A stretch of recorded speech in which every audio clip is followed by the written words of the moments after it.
welcome to the Sorry, I just wanted to recreate what it felt like for me to watch the opening of The Cabin in the Woods. Seriously, this guy made a jump scare out of this film's title card, and the best thing is, it was practically the only jump scare in this film. Hello and welcome to the Pork and Knuckle Show, and today, on Evil Dead Month, we are talking about one of my personal all-time favorite horror movie homage movies of all time, especially since Cabin in the Woods is so highly based upon the Evil Dead franchise. We're talking about this in Evil Dead Month. What did you think about it? I think this is the most absurd movie made. Yes. I think it does not do any justice at all to Evil Dead.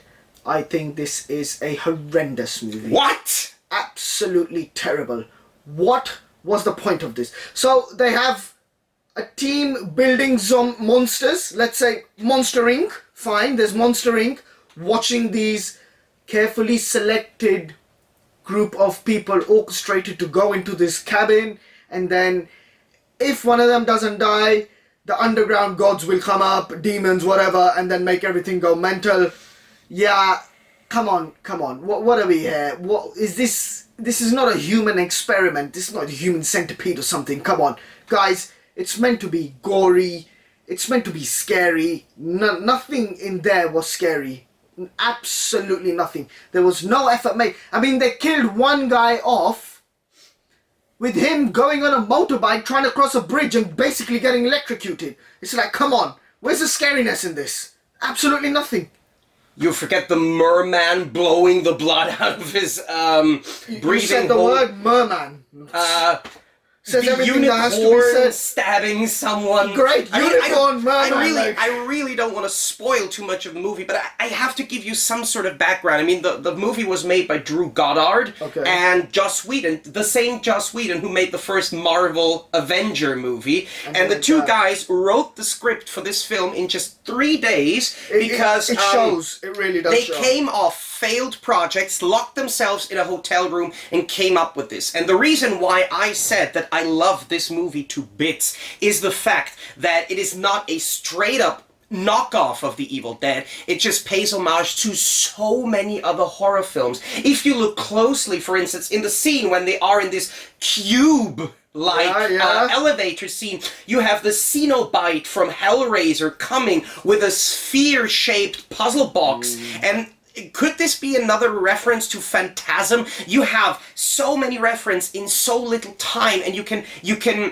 pickpocket certain elements from every single scene. And what I love the most is that the creators of the film once said they wanted to put you into the position of asking yourself, did I go into the wrong theater for this film? Because what is playing is not what I expected. You expect the film called Cabin in the Woods to start off with some sort of generic in the woods killing scene and then have like Evil Dead-esque people going into the woods, and then it starts in an office building, what the hell, making you crap your pants during the title card.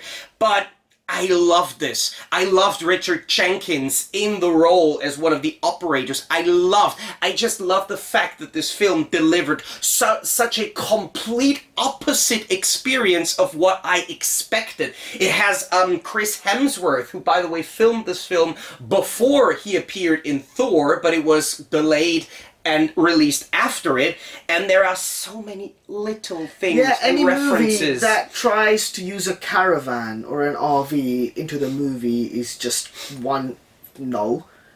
That also taking bets on human lives, I didn't quite like that aspect.